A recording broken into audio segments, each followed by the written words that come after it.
SEO Fundamentals, lesson number 4.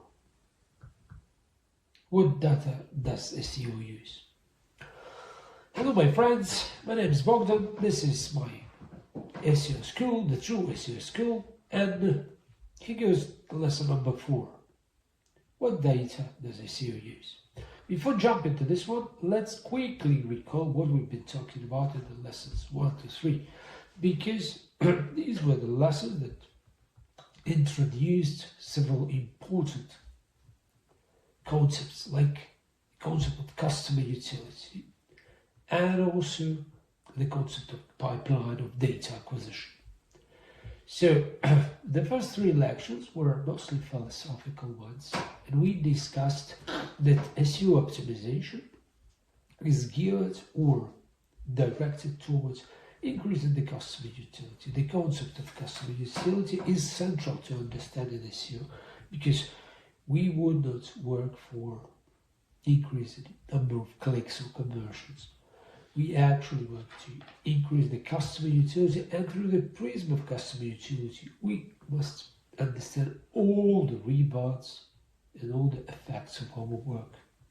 SEO optimization is geared or directed towards increasing the customer utility. The SEO specific perspective includes understanding that SEO works with a very long pipeline or funnel of data acquisition, which includes lots of data, technical and user related. And to make use of this data, it's important that they can suggest internal alignment within the company. And finally, the source of knowledge in SEO comes from the learner himself. This is to say, the experiment or scientific activity is the central acquisition of knowledge. And also knowledge must pass threefold test of being practical, coherent and just. Now we are approaching the 4th lesson here. And this one, as well as other nearest lessons, will be dedicated or built around the concept of SEO funnel. So, SEO as activity uses a funnel of data acquisition, which is not only long, but also successive. So the data are acquired successively, not simultaneously. It all starts with bots that access the page, and it ends up with a user that clicks somewhere on a button, on a conversion button. So without omitting, you cannot omit one stage in order to progress to another one. So the data acquired successively, step by step. When we say a long period of data acquisition, we must understand that we are not talking about the mass of data that we acquire, but also that this funnel contains 2 parts, invisible and visible. So the visible part of data acquisition is something that is beyond the sight of a mere user. This is the part of the funnel that deals with the activity of bots and deals with crawling and indexing. Whereas another part of the funnel, the visible part, is the data that deal with the way the page is served in a search engine and the way it gets conversion. This is clicks, impressions, and actual conversions.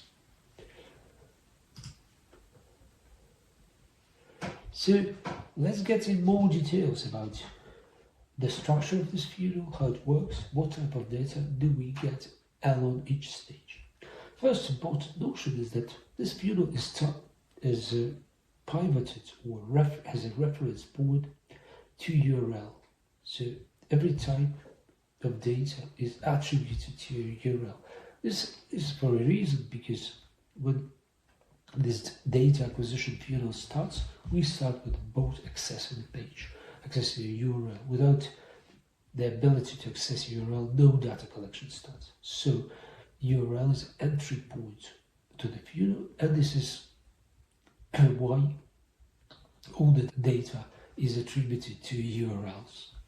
Apart from containing visible and invisible parts, this funnel might be divided in such parts as the number of known pages, the pages that physically existed, the number of crawled pages, the pages that has been accessed and crawled by bots, the number of indexed pages, the pages that has been indexed and ended up in Google search results page, and finally the number of ranked pages, pages that were in the visibility zone, as well as the number of conversions. So as discussed, the funnel is a sequence of events which relates pages.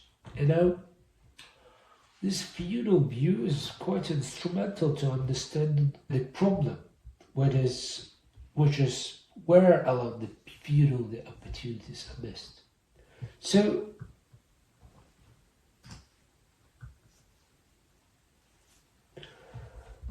what's about the crawling stage? So crawling stage deals with such data as status codes, such status codes as 200 or 200 or OK, 301 like redirection, 404 like arrow, and so on.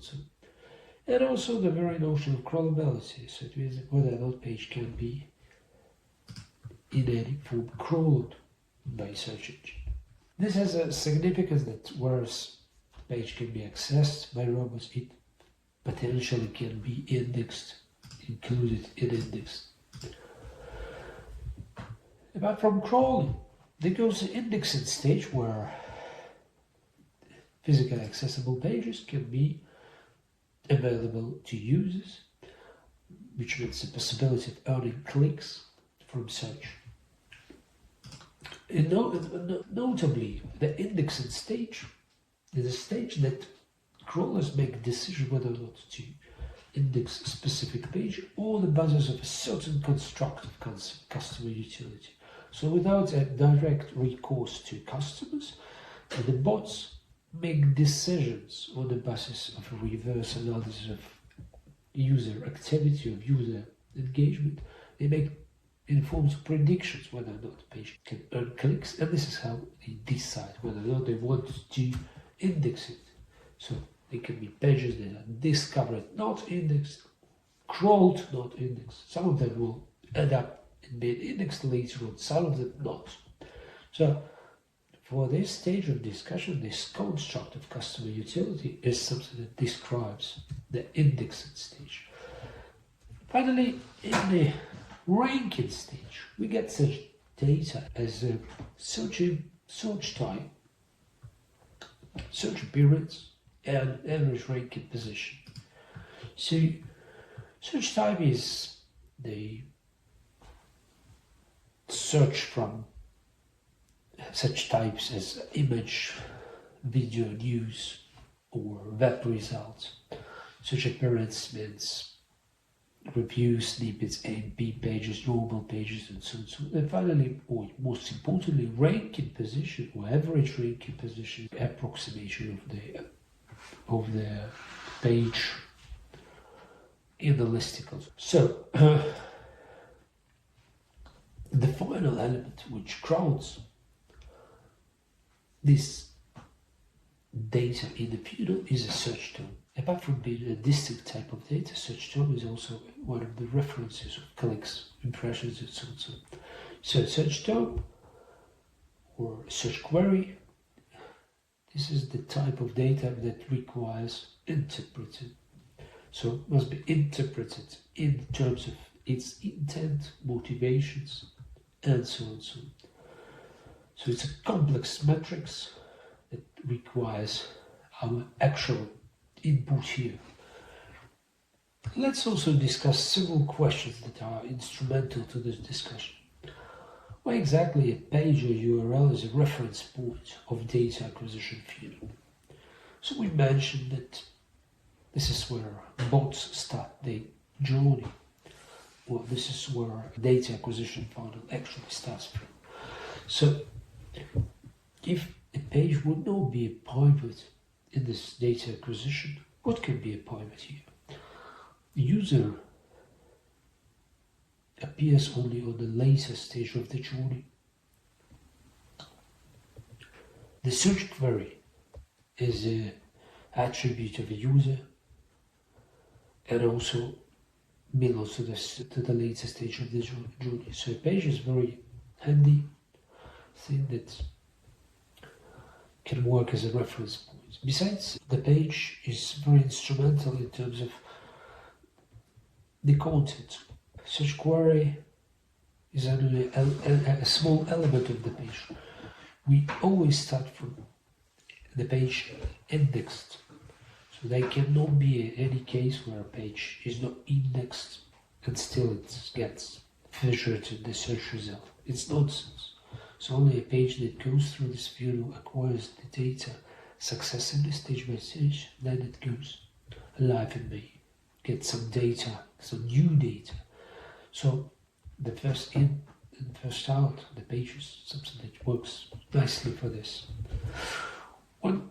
Another question here, where lies a divide between invisible and visible part of the funnel? So actually bots activity may be called invisible because it's mostly so for ordinary users, but where page is served in search engine, so it can be actually seen by users and we can acquire the user related engagement metrics. So then this device happens and pages can be called visible. This is where pages at least gets ranked. So visible part of the funnel starts from the page ranking in search results, no sooner than this. And finally, interesting question is how to interpret SEO data. We have a special topic on interpretation of SEO data, but for the sake of this discussion, let's say that some of the tech or invisible part of the funnel might not, or data acquired in some of the tech, invisible part of the funnel might not need interpretation. For some of this, Google may issue explicit requirements to fix things up. Whereas for the content of the visible part of the funnel, we actually need interpreting. Interpretation takes in account several things. First is the search query or the universe of search queries. Second is a page with URL. And finally is a intent. So with what intent a user has actually taken this form of words and where on a page does he ended up. So this is the type of interpretation that's interesting or fruitful for SEO. That's deeper down inside we may end up in finding that every kind of this interpretation is rooted in the business model. Because to understand these search queries, we must understand the business itself. To attribute them to a page, we must know how it possibly done, because it can be done by search engine by mistake. To actually assess it, we must understand the motivation or the life of the customers. So this shortly is something rooted in the business model. Let's make a short conclusion of this lecture. So SEO data are produced of a long funnel of data acquisition. It is not only long but successive, so data acquired step by step. The funnel has visible and invisible parts. Invisible parts related to activity of bots and visible activity of humans or customers. The bot-related data acquisition concerns crawling and indexing. This is where bots communicate with servers with the web pages. And this is where they can access or not pages, where they can think pages worth indexing or not, based on a construct of customer utility. So it's purely abstract things without necessity to probe with the customer himself. This type of data acquisition may be called technical. The user-related data is about ranking, the data acquired in the process of ranking of URL, and the conversion, this is to say, getting impressions, clicks. So the user-related data need interpreted in terms of understanding search intent, search query, the motivation, and the actual value proposition of the business.